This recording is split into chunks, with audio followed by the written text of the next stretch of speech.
The importance of the mining industry in Bolivia was, is, and will continue to be, according to according to the data that we have, pivotal for the economy of our country, because it always starts in the colonial period.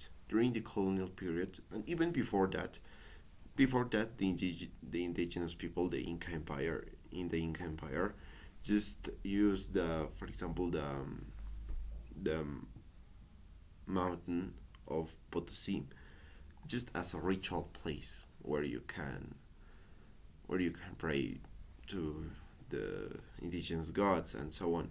But then, but later, during the colonial period, they started to exploit the silver in that they had in Potosi, especially in order to sustain the Spanish Empire.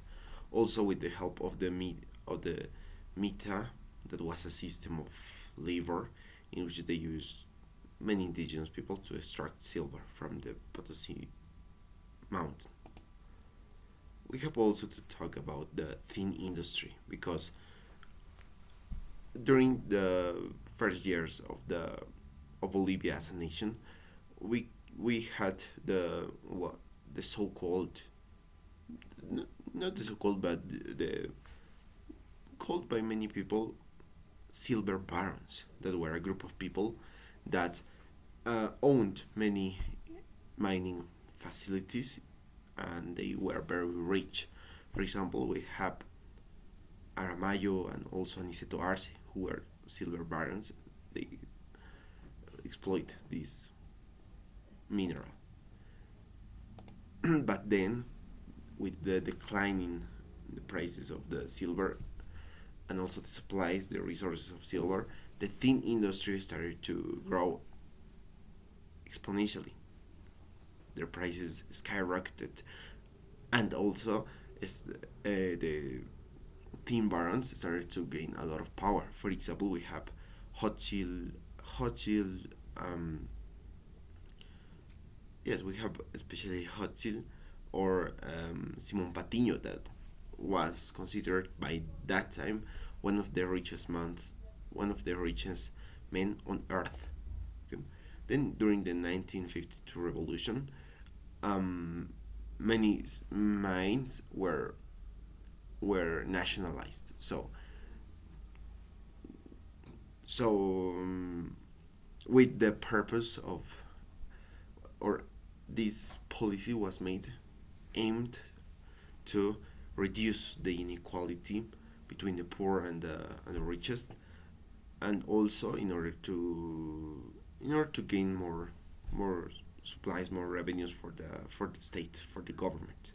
But this didn't result because the industries were starting to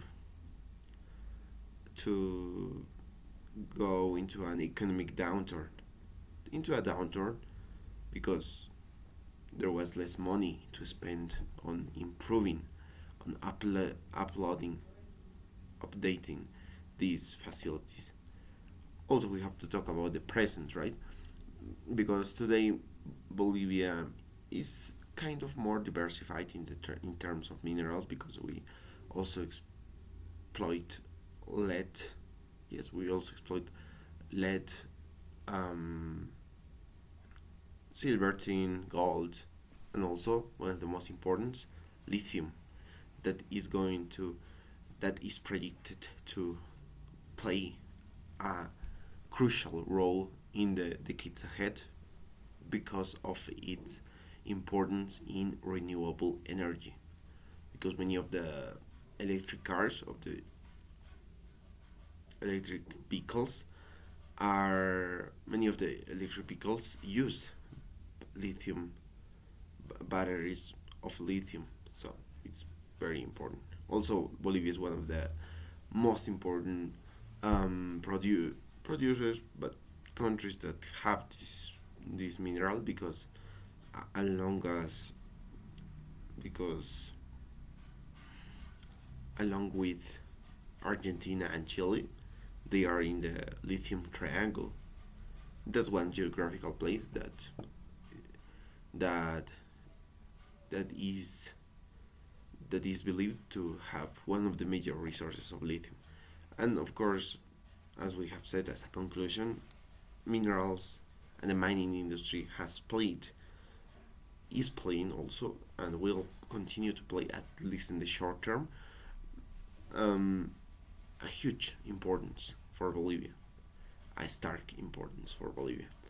And also that this has some positive effects and some drawbacks, of course, some upsides and some downsides.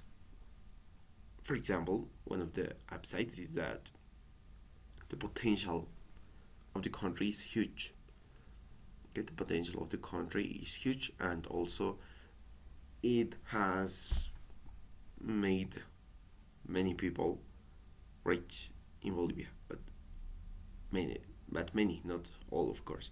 So, and conversely, it many politicians believe that the the mining industry is going to save the country from all the bad policies that we have seen they had made, and so a little that's very pretty bad for the country, because um, it's like it's like a chicken. It's like our golden eggs chicken. We can say that is making them think that they can do whatever policy possible, but and is not going to have consequences. And if it has bad consequences, so there's not going to be any problem, because the mining industry is going to save us. So that's a drawback